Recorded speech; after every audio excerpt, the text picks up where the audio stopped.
Camera speed. Sound production, take one.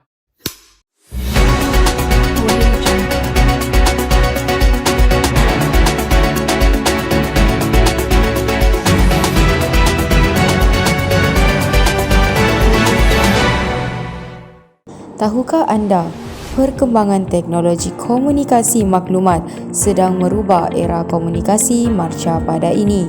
Penciptaan dan rekaan dalam bidang sains dan teknologi ibarat cendawan yang tumbuh selepas hujan.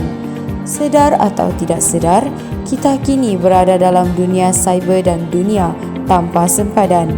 Inilah yang dikatakan zaman globalisasi, di mana teknologi maklumat menjadi ejen utama perubahan gaya hidup manusia pada hari ini.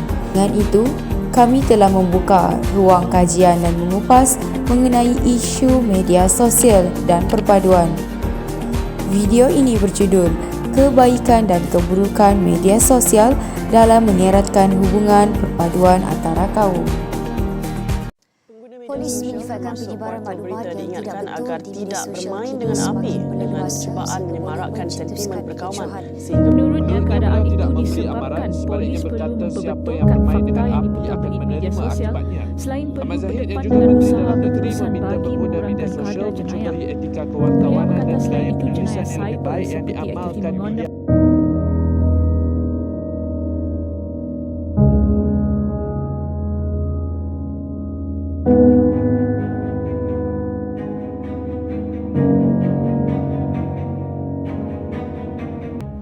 Kebaikan dan keburukan media sosial dalam mengeratkan perpaduan antara kaum.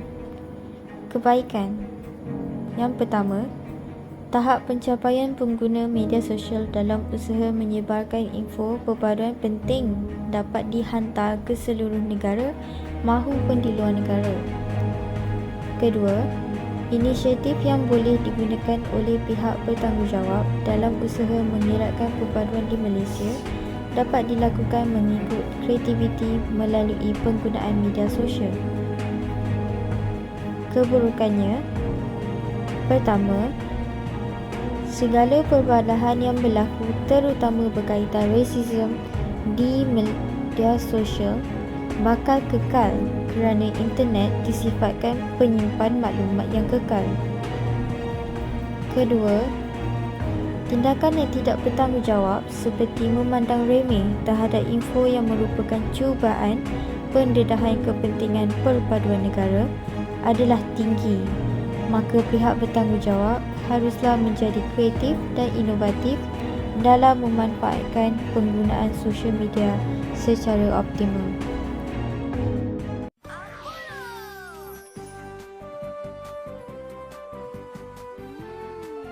Apollo, bila-bila masa, di mana jua? Permasalahan isu yang dapat kita lihat di dalam media sosial pada zaman ini adalah yang pertama, penyalahgunaan media dalam menyebarkan berita palsu boleh mengganggu perpaduan antara masyarakat. Kedua, kebebasan bersuara tanpa batasan dalam media sosial yang dapat merosakkan perpaduan antara kaum.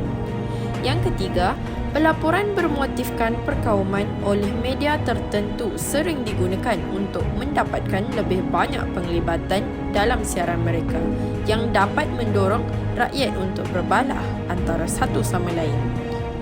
Dengan itu katanya pengguna media sosial perlu bersikap rasional, memastikan dahulu maklumat yang dibuat dan jangan terasa sanksi penggunaan di dalam polis. Maklumat kata polis sebut dengan akhirat dan malu dengan tanda.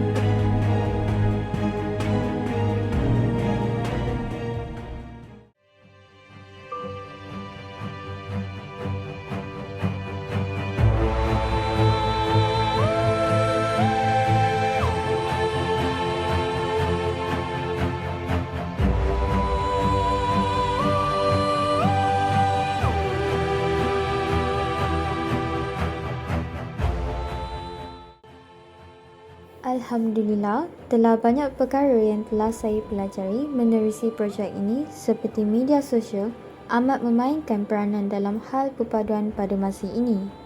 Jelas sekali, penggunaan media sosial memberikan impak yang negatif seperti penyebaran maklumat palsu yang menimbul isu rasis dalam kalangan masyarakat pada muazir ini. Positif pula, segala maklumat berkaitan usaha kerajaan memupuk semangat perpaduan tersebar tanpa had. Kesimpulannya, penggunaan media sosial melalui internet dapat memberi kesan terhadap corak kehidupan semua masyarakat di Malaysia. Media sosial merupakan salah satu alat untuk berhubung dengan sesiapa di seluruh dunia di alam maya. Tetapi terdapat sesetengah pihak yang salah menggunakan media sosial sehingga memudaratkan atau dapat merosakkan perpaduan antara kaum. Jadi, masyarakat perlulah bersatu padu dalam memastikan penggunaan teknologi ini dapat diseimbangkan tanpa berlaku pengeksploitasi dalam kehidupan masyarakat.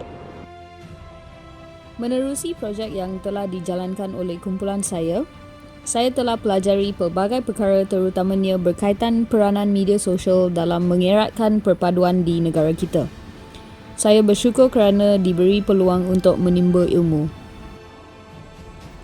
Internet yang merubah kerangka pemikiran sebuah masyarakat itu juga membawa kepada nilai-nilai baik dalam komuniti. Kesimpulannya, pelbagai faedah yang akan diperoleh sekiranya golongan remaja ini menguasai teknologi maklumat.